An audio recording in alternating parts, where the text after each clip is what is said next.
Hello, welcome to Gautam coding. तो इस video में हम देखेंगे कि एंगुलर के कंपोनेंट्स क्या होते हैं, एंगुलर का कंपोनेंट्स बनाते कैसे हैं और उनके सेलेक्टर्स कितने टाइप के होते हैं। और साथ में ही हम देखेंगे कि एंगुलर्स के क्या एग्जांपल्स हैं। एंगुलर कंपोनेंट्स कुछ नहीं होता है, बस बेसिक बिल्डिंग ब्लॉक्स होते हैं। जैसा कि अब सॉफ्टवेयर इंजीनियरिंग में मॉड्यूल्स पढ़ते हैं कि छोटे छोटे मॉड्यूल्स मिलके कंप्लीट सॉफ्टवेयर बनाते हैं, तो वैसे ही एंगुलर के अंदर छोटे छोटे कंपोनेंट्स मिलके एक कंप्लीट एंगुलर एप्लीकेशन बनाते हैं। अगर हम कुछ एग्जांपल्स देखें वेबसाइट्स के जिनको हम कंपोनेंट्स में ब्रेक कर सकते हैं, जैसे कि फेसबुक एक कंप्लीट वेब एप्लीकेशन है, लेकिन इसको हम कंपोनेंट्स में ब्रेक कर सकते हैं। जैसे अगर फेसबुक को हमको कंपोनेंट्स में ब्रेक करना है, तो सबसे पहला कंपोनेंट जो हमारे पास आएगा वो होगा हेडर का। सेकंड हम कंपोनेंट बना सकते हैं साइड बार का। थर्ड कंपोनेंट हम बना सकते हैं पोस्ट बॉक्स के लिए। और फोर्थ कंपोनेंट्स बना सकते हैं जितने भी पोस्ट्स आ रहे हैं उनके लिए। फिफ्थ कंपोनेंट हम इसका ब्रेक कर सकते हैं स्टोरीज के लिए। उसके बाद हम सिक्स कंपोनेंट ब्रेक कर सकते हैं योर पेजेस के लिए। और भी अगर हमको कोई कंपोनेंट चाहिए तो उसको भी हम छोटे छोटे ब्लॉक्स में ब्रेक करके अलग अलग कंपोनेंट्स बना लेंगे। एक और एग्जांपल देखते हैं हम आगे ट्विटर का। ट्विटर को भी हम मल्टीपल कंपोनेंट्स में ब्रेक करके एक कंप्लीट वेब एप्लीकेशन बना सकते हैं। जैसे कि साइड बार हो गया, प्रोफाइल का पेज हो गया, कंपोनेंट नेविगेशन हो गया, जितने भी ट्वीट्स आ रहे हैं उनका एक अलग कंपोनेंट, सर्च बॉक्स का अलग कंपोनेंट, सजेशंस का अलग कंपोनेंट, न्यूज़ का एक अलग कंपोनेंट बना सकते हैं। अब ये सारे कंपोनेंट्स मिलके एक कंप्लीट ट्विटर की वेब एप्लीकेशन बना रहे हैं। तो अब सवाल ये आता है कि हम कंपोनेंट क्यों बनाते हैं। तो कंपोनेंट बनाने का सबसे मेन पर्पज़ ये होता है कि रीयूजेबिलिटी बढ़ जाती है। जैसा कि अगर हम पिछले एप्लीकेशन में देखें ट्विटर में, तो यहाँ पे एक बॉक्स है कंपोनेंट का सजेशन का। तो यहाँ पे जितनी भी सजेशंस आते हैं वो शो किए जाते हैं। अब अगर हमको किसी और पेज पे भी ये शो करना है तो हमको डायरेक्टली इसी कंपोनेंट को सिर्फ कॉल कर लेना होगा। या फिर अगर हमको सर्च बॉक्स में कुछ अपडेट करना है तो हम सर्च बॉक्स कंपोनेंट में अपडेट करेंगे एक जगह, और जहाँ जहाँ पे ये कंपोनेंट यूज़ हुआ होगा वहाँ वहाँ पे ये ऑटोमेटिकली अपडेट रिफ्लेक्ट कर जाएगा, क्योंकि ये इसी कंपोनेंट को रेंडर कर रहा है। और दूसरा बेनिफिट ये होता है कि सिक्योर टेस्टिंग मीन्स कि अगर इंडिविजुअल कंपोनेंट्स बनाएंगे तो उसकी टेस्टिंग इजीली कर सकते हैं। और मेंटेनेंस भी, जैसा कि मैंने बताया कि अगर हमको कुछ अपडेट करना है तो हम इजीली सिंगल कंपोनेंट में अपडेट करेंगे और वो जहाँ जहाँ पे भी यूज़ हुआ होगा वहाँ वहाँ पे वो सारे अपडेट्स इजीली हो जाएंगे। प्लस अगर एक बड़ी टीम एक एप्लीकेशन बना रही है तो हम पार्टिकुलर एम्प्लॉयज़ को हम एक एक कंपोनेंट असाइन करते हैं बिल्डिंग के लिए, ताकि वो सारे कंपोनेंट्स इंडिविजुअली बनाएं और एट द एंड हम उनको एक रूट कंपोनेंट में मर्ज कर सकें। और लास्ट बेनिफिट ये होता है कि ये लूजली कपल्ड होते हैं, मींस कि सेपरेटेड होते हैं एक दूसरे पे, ये इंडिपेंडेंट नहीं होते हैं। अब सवाल ये आता है कि अगर हमको कंपोनेंट बनाना है तो वो हम कैसे बनाएंगे। तो एंगुलर CLI की हेल्प से हम इजीली कंपोनेंट बना सकते हैं। एंगुलर CLI हमारे लिए बहुत इजी कर देता है कंपोनेंट बनाने के लिए। अगर हम कस्टम कंपोनेंट बनाएंगे तो उसमें बहुत सारा टाइम लगेगा, लेकिन एंगुलर CLI हमको ऑटो जनरेट कर देता है ऑलमोस्ट जितने भी नेसेसरी कोड्स होते हैं कंपोनेंट के लिए। तो पहला कमांड होता है ng जनरेट कंपोनेंट स्पेस, जो भी हमारे कंपोनेंट का नाम होगा वो कंपोनेंट का नाम हम दे देंगे, या फिर इसको हम शॉर्ट हैंड में लिख सकते हैं ng-gc कंपोनेंट नेम।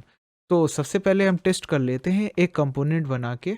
हम अपना प्रोजेक्ट खोलेंगे फर्स्ट स्टेप वाला, और इसको हम विजुअल स्टूडियो कोड में ओपन कर लेंगे।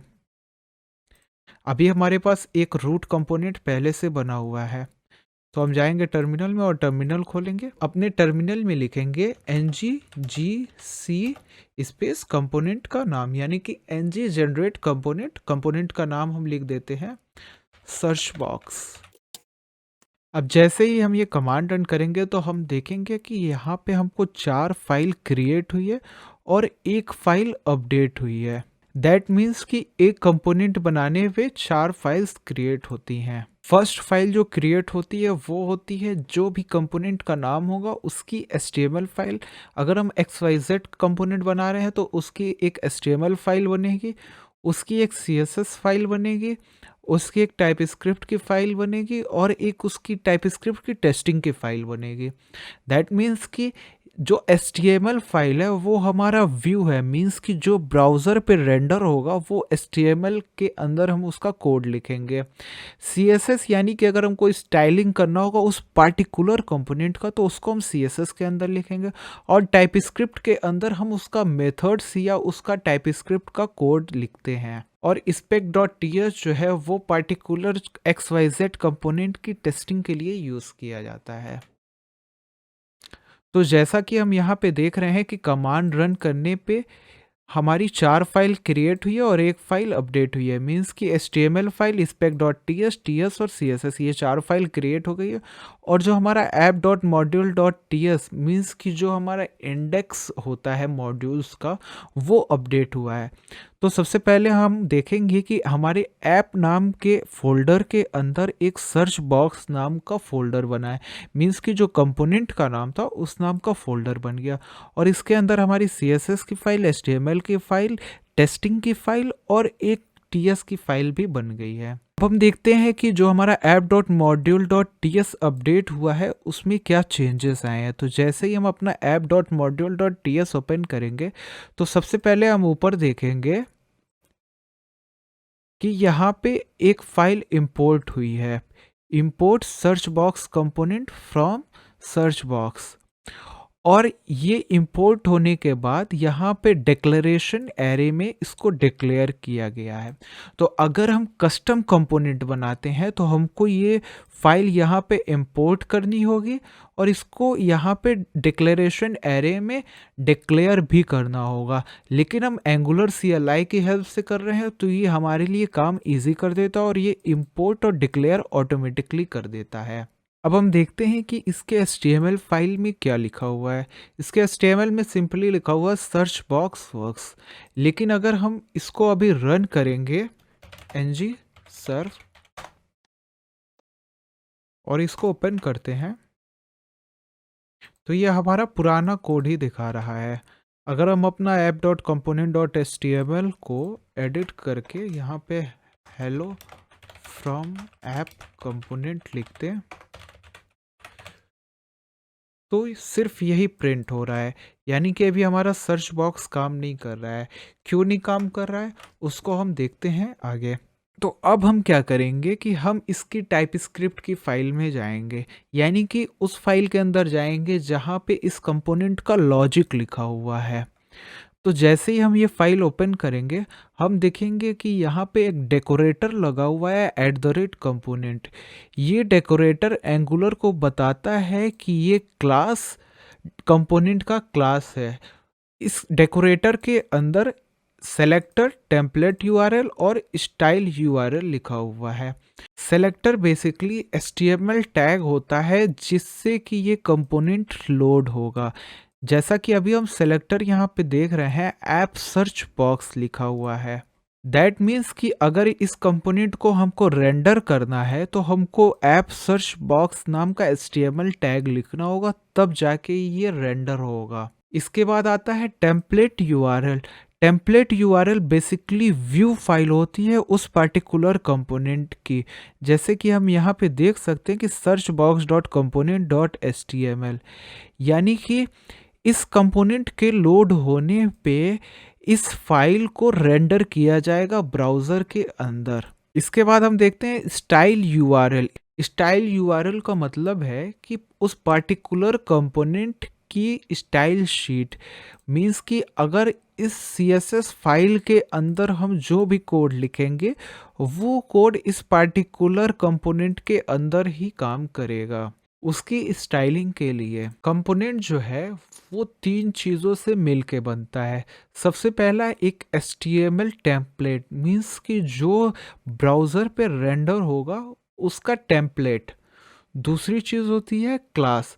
क्लास मीन्स कि उस पार्टिकुलर कंपोनेंट का टाइपस्क्रिप्ट का डेटा और मेथड्स। और जो तीसरी चीज़ होती है वो होता है Meta data. Meta data means कि उसका इंफॉर्मेशन डेकोरेटर क्या होगा। ये तीनों चीज़ से मिलके एक कंपोनेंट बनता है। अब अगर हमको इस कंपोनेंट को रेंडर करना है अपने ब्राउज़र में, तो सबसे पहले हम देख लेते हैं कि जो हमारी ऐप के बाहर जो index.html फाइल थी, वहाँ पे ऑलरेडी एक टैग HTML का यूज़ हो रहा है ऐप रूट।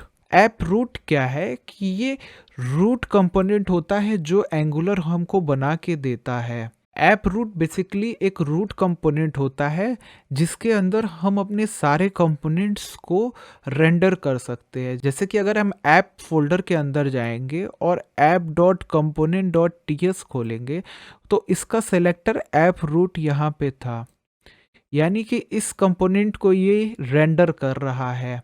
तो अगर हमको सर्च बॉक्स कंपोनेंट को रेंडर करवाना है, तो हम सिंपली app.component.html फाइल में जाएंगे और यहाँ पे टाइप करेंगे सर्च बॉक्स और एक बार चेक करेंगे कि इसका सेलेक्टर क्या है। इसका सेलेक्टर है ऐप सर्च बॉक्स, तो इसको हम कॉपी करेंगे और app.component.html यानी कि जो रूट की फाइल है वहाँ पे हम app.component.html के अंदर हम इसको पेस्ट कर देंगे एक HTML टैग के अंदर। और जैसे ही हम इसको सेव करेंगे और ब्राउज़र में जाएंगे, तो यहाँ पे हम देखेंगे कि सर्च बॉक्स वर्क्स प्रिंट हो गया। दैट मीन्स कि ये जो टेक्स्ट आ रहा है ये सर्च बॉक्स कंपोनेंट से आ रहा है, और ये जो ऊपर वाला टेक्स्ट आ रहा है ये ऐप कंपोनेंट मीन्स कि रूट कंपोनेंट से ये टेक्स्ट आ रहा है। अगर हमको सर्च बॉक्स वर्क्स की जगह कुछ और लिखना है, तो उसके लिए हम क्या करेंगे, search box dot component dot HTML file में जाएंगे और यहाँ पे हम कुछ भी लिख सकते हैं। जैसे कि अगर हमको लिखना है h1 hello from search box और इसको सेव करेंगे, तो यहाँ पे देखेंगे हेलो फ्रॉम सर्च बॉक्स। अगर हमको एक और कंपोनेंट बनाना है तो हम एक और कंपोनेंट बना सकते हैं। इस ऐप को अभी हम टर्मिनेट करते हैं और एक और कंपोनेंट बनाते हैं nggc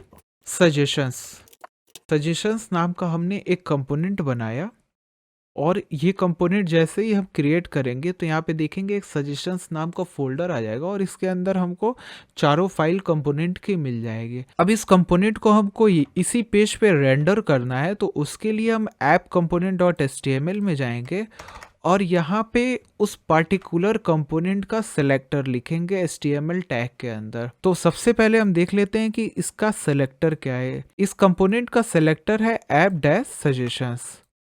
तो हम अपने app.component.html में आएंगे और यहाँ पे HTML टैग में ऐप सजेशंस सेलेक्टर लिखेंगे और इसको सेव करेंगे। जैसे ही हम ये सेव करेंगे और अपने ब्राउज़र को रिफ़्रेश करेंगे, तो ये रिलोड हो रहा है क्योंकि हमने अभी ये ऐप को जो है सर्व नहीं किया हुआ है। तो हम ng सर्व करेंगे। जैसे ही एप्लीकेशन रन हो जाएगा, तो हम देखेंगे कि यहाँ पे आ रहा है सजेशन वर्क्स। ये जो टेक्स्ट आ रहा है ये हमारा suggestions.component.html के अंदर से आ रहा है।